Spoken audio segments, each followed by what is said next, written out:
because they're coming to Philip, who is in a sense in ministry, and he's kind of one of the pastors, if you will. And their one request they have for him is, we just want to see Jesus. It was pretty simple. And the pretty cool thing about worship, the worship ministry for me in our church, is that we have people both who have known God for a long time, who desire to kind of come to church, not just because they need one more thing in their list of things to do in the week, but because they genuinely have this thing inside of them that they want to see God and they want to know Him and they want to kind of connect with Him and His people in a sense like this, see Jesus. There's people that don't know Him that are coming and they're fascinated by what's going on, and they see your passion and they see your heart and they see the words in the songs, and it's changing their lives. All of this kind of comes together to help people see Jesus. I was just thinking this through. It's done through sound. Nick, Scott, I feel like I'm somebody else here too, but it's through mixing it in such a way that like you guys are doing an awesome job and allowing the worship to not be a distraction, or be able to let the message, whatever Dale's preaching, come through in such a way that it isn't, that people don't even think about the behind the scenes, but they just hear what he's saying, and that it's something that they can get lost in the music, and it's through visuals like Lindsay and Jared. You've been helping out. Where are you, Jared? A lot with that. Kendall, you too.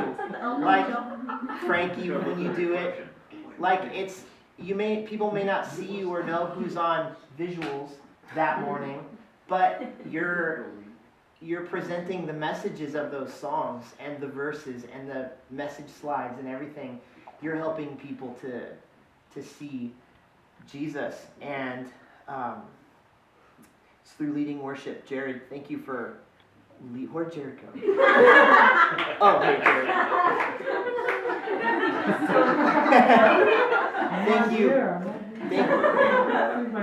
Thank you, seriously, man, for leading every month. Like, you've done the communion all the time, and that's really helped me a ton, and you always have a great attitude about it. The times where I need to get away or have something else come up, you always step in. There's times this last year I've been super sick on a Saturday night. You've been like, don't even worry about it. And that's just, I appreciate your heart. Also, not just, and Chachi, you too. Thank you for all you've kind of done to help me. I'm glad you know where I am. But it's also your heart of worship, being able to just sort of bring Christ and reminders of why we're here. Jared, you do that a lot. I appreciate it on Christmas Eve when we were all super stressed out in the green room. You were like, have we prayed yet? At Danette, you've encouraged me a few times in that too. And Chachi, we've talked about that stuff before. Joey, I don't ever really say this, but Joey, I don't like you.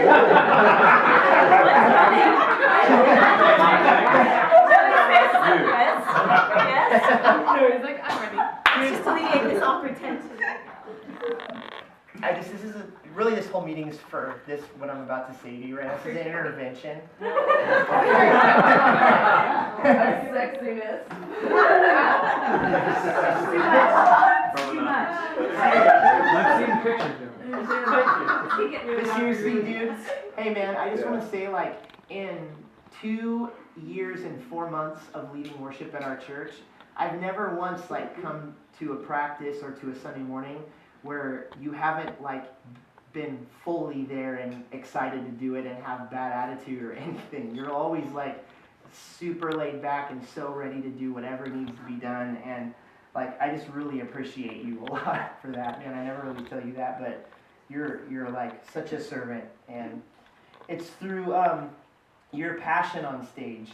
Kendall, Chachi, Tim, Frankie, you guys are I'm always hearing people come up to me and say they just help my worship so much when I just see their love of God and their sincerity and their authenticity, and it really helps a lot. Perfecting your skill.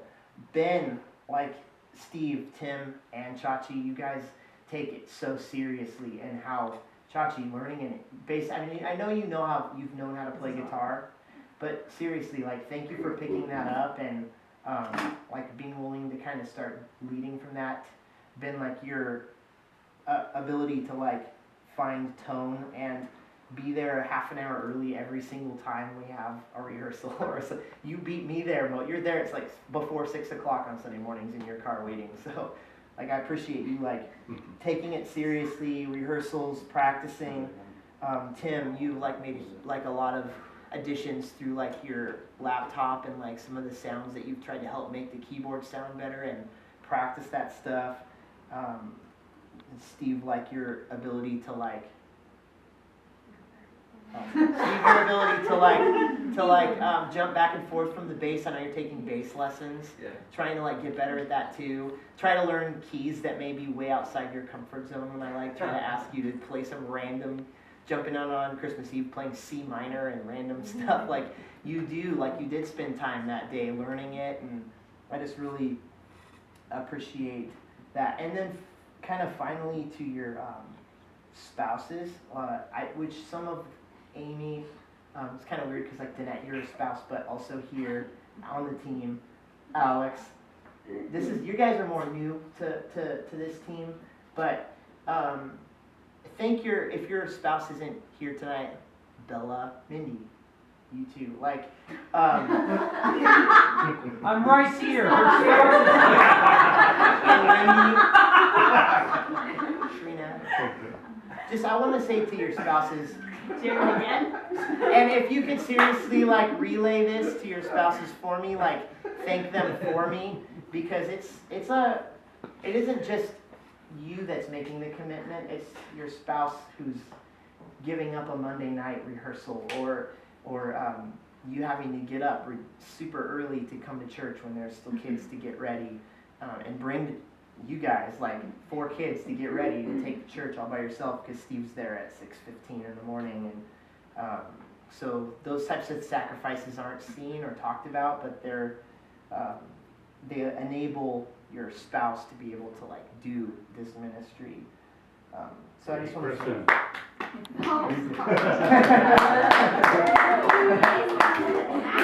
Yeah, you spend a lot of time, man, away from the family to do this. Yeah. I have a very patient wife. It's worth it though. It's fine. Yeah. So I just wanted to say that in the sense of like, there's a lot more that goes into that, but every single fader that you keep an eye on, and every single like lyric that needs to be corrected on visuals, every single like chord that's not right in planning center that you fix for me, Steve, like every like thing that goes into it, like not just what happens for that like 20 minutes of worship, but everything that goes into it comes together and makes something that's really, really exciting. And I feel like our church is growing in their worship, like in the last couple of years, but even just the last like 6 months, I feel like people are more freely expressing their like worship in the service, and our church is growing. We spent a lot of time the last few months realizing that we're actually probably about 2 to 3 times bigger than we were just a couple years ago, but the people are just more inconsistent.